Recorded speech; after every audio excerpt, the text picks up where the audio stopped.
देखिए पहला क्वेश्चन है, selection of wrong criteria during performance appraisal can result in serious dysfunctional consequence. तो ये कथन सही है। कार्य निष्पादन मूल्यांकन दौरान गलत मानदंड के चयन गंभीर अपराधात्मक परिणाम निकल सकते हैं। तो कार्य निष्पादन मूल्यांकन दौरान गलत मानदंड के चयन गंभीर अपराधात्मक परिणाम निकल सकते हैं। समानता मूल्यांकनकर्ता जिस मानदंड का मूल्यांकन करता है उसकी अपेक्षा कार्य निष्पादन मूल्यांकन तकनीक अधिक महत्वपूर्ण मानता है। तो ये दोनों ही सही हैं, ये दोनों ही सही हैं। तो both the statement are correct. ठीक है, both the statement are correct है आपके। इसका ए आंसर बिल्कुल सही है। वन में देखिए थोड़ा सा स्कैनिंग गलत हो गई है। लिखा है social assistant is finance by tripartite और बायपैटिक कंट्रीब्यूशन। ठीक है, तो इसमें कौन सा नहीं सही है? तो हमारे हिसाब से ये तो गलत है। एक मिनट रुकिए, बताता हूँ मैं। हाँ, ये गलत है। ठीक है, social insurance ignores the income and means of liable relations, ये सही है आपका। Social assistance makes the beneficiary first charge on the liable relation, ये भी सही है।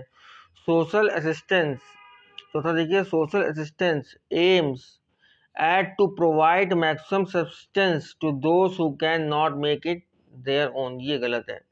तो पहला है सामाजिक, हिंदी में देख लीजिए, पहला है आपका सामाजिक सहायता का वित्तीयन त्रिपक्षीय या द्विपक्षीय अनुदानों द्वारा किया जाता है, ये बिल्कुल सही है।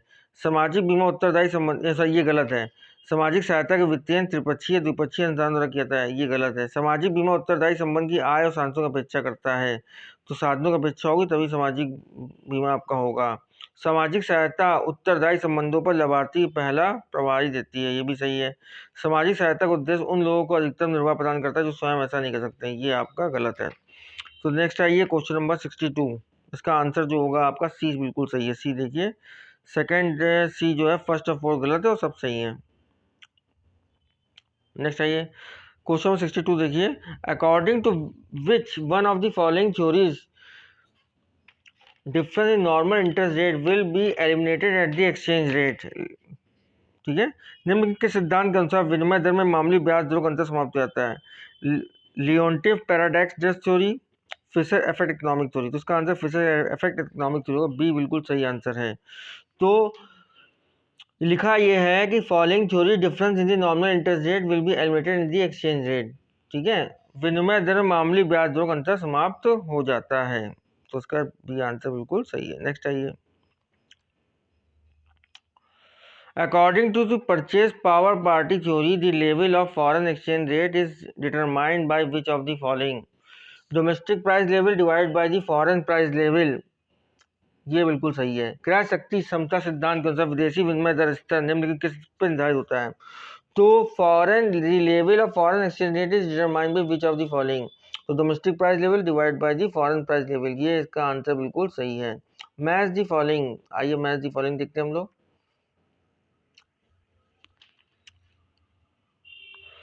ये देखिए, it abolish all restriction on trade, तो इसका होगा अबॉलिश का मतलब इस abolish all restriction on trade, मतलब कि सभी रिस्ट्रिक्शन खत्म कर दिए जाते हैं। तो ये आपका थर्ड होगा, free trade area capital with in the common market, free trade area capital with in the common market. ठीक है, नंबर फर्स्ट आइए, it is only eliminated all restriction. ठीक है,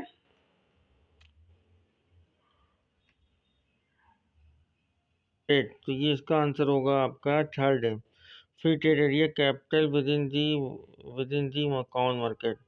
It is only eliminate all restriction.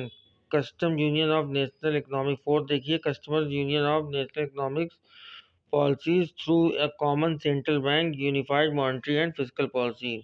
It allow free movement of labor. It allow free movement of labor क्या होगा? Common market among the members. Number आपका ये क्या है? 2, it achieve some degree of harmonisation, तो इसका आंसर होगा आपका economic union of trade among members but also adopts a uniform commercial policies against. तो इसको हिंदी में कहें, इसके समान केंद्रीय बैंक संकेतिक मौद्रिक और राजकीय नीति आदि के माध्यम से राष्ट्रीय आर्थिक नीतियों में कुछ हद तक सामंजस्य स्थापित करते हैं, तो इसे कहेंगे आपको, ठीक है, common market among the members. It allows free movement of labor to the common market of the members. It achieves some degree of D देखिए हार्मोजोनियन।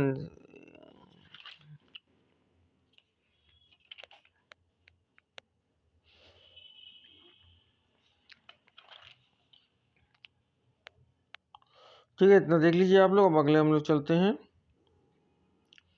Question 65। And Indian companies,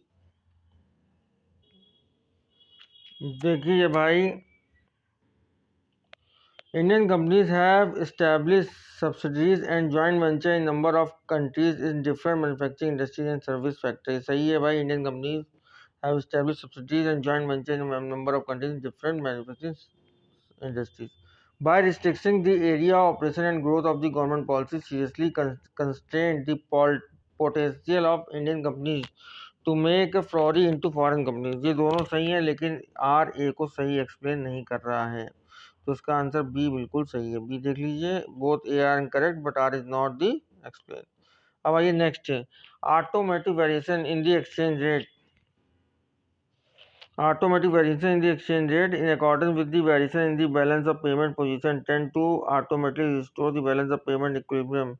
A deficiency in the balance of payment increase the exchange rate। तो ये जो है statement first is correct है, second is गलत है। तो ये कहलाएगा भुगतान संतुलन की स्थिति में विभिन्नता के अनुसार विनिमय दरों में स्वतः विभिन्नता स्वतः भुगतान संतुलन सामर्थ्य पुनर्बहाल करने की स्थिति में होता है।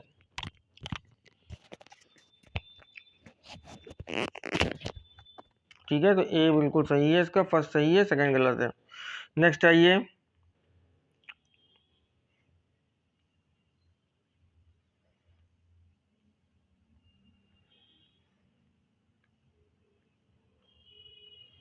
विच among the following is not correct statement. तो देखिए आप, which among the following is not correct statement, कौन सा करेक्ट सही नहीं है।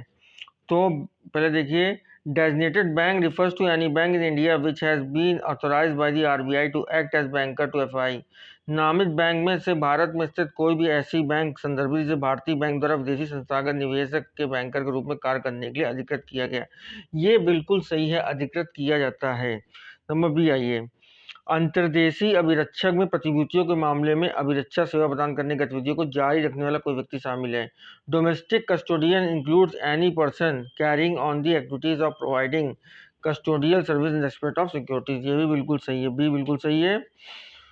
सब account include those institution established or incorporated in India, whether incorporated or not, on whose behalf investments are proposed to be made in India by FI। उप खाता में भारत स्थापित अथवा शामिल की गई वैसी संस्थाएं भले ही इसमें शामिल की गई हों अथवा नहीं हो, जिनकी ओर से विदेशी संस्था का निवेशक द्वारा भारत में निवेश की जाने का प्रस्ताव शामिल है। ये भी बिल्कुल, ये गलत है, तो ये गलत है।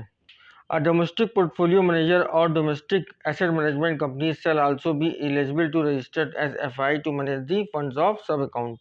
अंतर्देशीय पोर्टफोलियो मैनेजर अथवा उनके अंतर्देशीय परिसंपत्ति प्रबंधन कंपनी उपखाता की निधियों के प्रबंधन के लिए विदेशी संस्थागत निवेश के रूप में पंजीकृत किए जाने के लिए योग्य। ये भी बिल्कुल सही है, तो सी गलत है, सी में टिक लगाएंगे क्योंकि नॉट करेक्ट बोल रहा है, तो सी में आप टिक लगाएंगे, सी जो है सही है आपका। इसमें पहले सही तो आपके ए बी, गलत क्या है, सी गलत है, तो सी में आप टिक लगाएंगे। ठीक है, नेक्स्ट आइए question, identify the incorrect statement of the following. सब जगह इनकरेक्ट आ रहा है भाई। इनकरेक्ट में फायदा होता है कि आपको पता चलता है कि किस बुद्धि का आदमी है। इनकरेक्ट क्या है, broker date contract is a full month forward contract. Broken date संविदा पूर्व मासिक अग्रिम संविदा है, ये जो है गलत है, ये गलत है। ठीक है, नेक्स्ट आइए,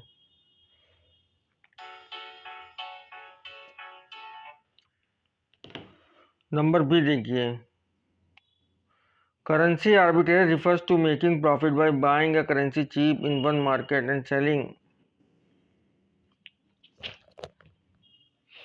Currency arbitrage refers to making profit by buying a currency cheap in one market and selling it dear in the other market at a particular point of time। मुद्रा विभाजन किसी समय विशेष में किसी एक बाजार की सस्ती मुद्रा खरीद के उसे दूसरे बाजार में महंगा लाभ अर्जित करने संबंधित है। तो ए गलत है, बी सही है इसका। Currency future market refers to organise foreign exchange market. Foreign exchange market where a fixed amount of currency is exchanged on a fixed maturity date in the pit। Currency future market का संबंध संगठित विदेशी विनिमय बाजार से, जहां मुद्रा की नियम राशि को विनिमय नियत परिपक्वता तारीख को किया जाता है। Currency option market refers to market for the exchange of currency where the option buyer enjoy the privileging is not exercising the option if the rate is not favorable। मुद्रा विकल्प बाजार के संबंधी मुद्रा विनिमय बाजार से है, जहां क्रेता के अनुकूल दर नहीं उपलब्ध होने की दिशा में विकल्प का उपयोग नहीं होता है। तो ये भाई ये तीनों करेक्ट हैं आपके, ए गलत है इसमें, बी सही है, सी सही है और डी सही है। ठीक है, आइए हम लोग अगले क्वेश्चन चलते हैं। Dividend declare by unit test of India और म्यूचुअल फंड। ये देखिए, अब डिविडेंड जो डिक्लेयर होता है उसमें टैक्स पड़ने लगा है, तो ये क्वेश्चन पुराना हो गया, अब गवर्नमेंट ने टैक्स लेना स्टार्ट कर दिया, इसको छोड़ दे रहे हैं हम कुछ नहीं कर सकते, डिविडेंड टैक्स पड़ने लगा है, तो पूरा क्वेश्चन ही गलत हो गया जिस हिसाब से है, सॉरी। नेक्स्ट आइए, salary bonus commission by received by, ये तो फिर इनकम टैक्स हो जाएगा, इनकम फ्रॉम सैलरी में चला जाएगा। ठीक है, इसका आंसर जो है फिफ्थ सही है, इनकम फ्रॉम सैलरीज। अब नेक्स्ट आइए, अब आइए pension receive by the widow of, ये तो इनकम अदर सोर्स में जाएगा, पेंशन अगर रिसीव करे विडो तो इनकम अदर सोर्स में चला जाएगा। Profit on the sales of machinery capital हो जाएगा, income from capital government employees gains, इसमें चला जाएगा। ठीक है, compensation receive from the income from capital gain हो जाएगा, तो कंपनसेशन जो है वो इनकम फ्रॉम कैपिटल गेन हो जाएगा, कंपनसेशन जो मिलेगा। लेकिन ये ध्यान रखिएगा, आदमी इसी में गलती करता है, वो क्या करता है, इनकम कैपिटल गेन में प्रॉफिट दी सेल ऑफ जो है, प्रॉफिट दी ये जो है इसको ले जाता है कैपिटल गेन्स में, तो ये गलत है आपका, ये जाएगा आपका profit on the sale of machinery used in income from capital government employees. ठीक है, तो ये क्वेश्चन मैंने आपको बता दिया आपको। अब नेक्स्ट आते हैं हम लोग, which of the following will be considered as tax planning effort. Mister A purchase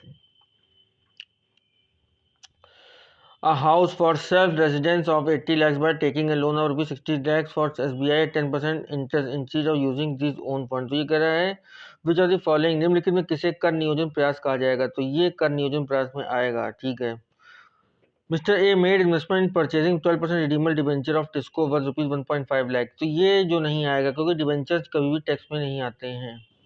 ठीक है, mister A made investment purchasing 12%, ये तो बता ही चुके हैं आपको। Mister A purchase 100% gram gold biscuit of rupees 2.5 lakh for SBI on the occasion of Diwali, ये भी टैक्स पे हो जाएगा आपका। Mister A invested 1 crore purchasing of 5 acres of agriculture land in his native village in गया, तो कृषि भूमि में एकड़ किया निवेश, ये टैक्स में नहीं आएगा, तो इसका आंसर जो होगा ए और डी सही आंसर है, ए और डी बिल्कुल करेक्ट आंसर है। चलिए नेक्स्ट आते हैं हम लोग, नेक्स्ट चलिए आइए, if the interest is payable outside India tax में बी डिडक्टेड एट सोर्स, तो ये बिल्कुल सही है, if the interest payable outside India आप करेंगे तो आपको टैक्स देना पड़ेगा। If tax has not be deducted at the source the amount paid in interest will not be allowed as a deduction in computing business income, तो ये computing business income में नहीं आएगा अगर आप टैक्स नहीं देते हैं, तो ये दोनों आंसर जो हैं करेक्ट हैं और आर जो है एक ही सही एक्सप्लेन कर रहा है। नेक्स्ट आइए, under the income tax act 1961 the education cess 2% plus 1% is calculated on the amount, income tax plus surcharge gross total, बहुत इंपॉर्टेंट क्वेश्चन है ये जो है, क्योंकि ये सरचार्ज होता है इसलिए जो होगा इनकम टैक्स प्लस सरचार्ज का भी आंसर बिल्कुल सही होगा, क्योंकि 1% एक सरचार्ज के रूप में देखा गया है, तो ये आपका बिल्कुल 2+1% ये सरचार्ज के रूप में कहा गया। 74 होगा ये question, exemption under section 54 of the income tax act 1961 shall not be allowed if the SSC on the date of transfer own, तो एनी रेसिडेंशियल हाउस, पहले हिंदी में समझते हैं इसको, आयकर अधिनियम 1961 की धारा 54F के अंतर्गत कर मुक्ति स्वीकृति नहीं होती है, हस्तांतरण के दिन करदाता के पास नहीं होती है।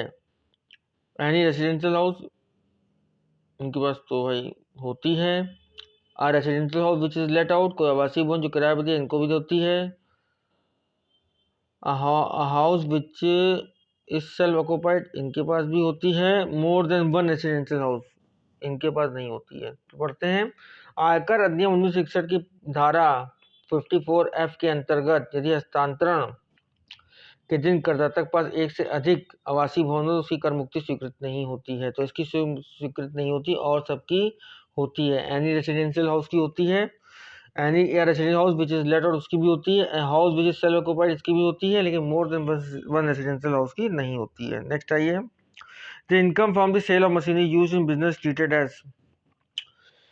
अब शॉर्ट टर्म कैपिटल गेन्स का आंसर है, जानते हैं सभी लोग, तो बी इसका आंसर बिल्कुल सही है। ठीक है, अब ये आपका जो है नवंबर 2017 का पेपर ये आपका पूरा कंप्लीट हो गया, सेकंड पार्ट था, उसको देख लीजिए।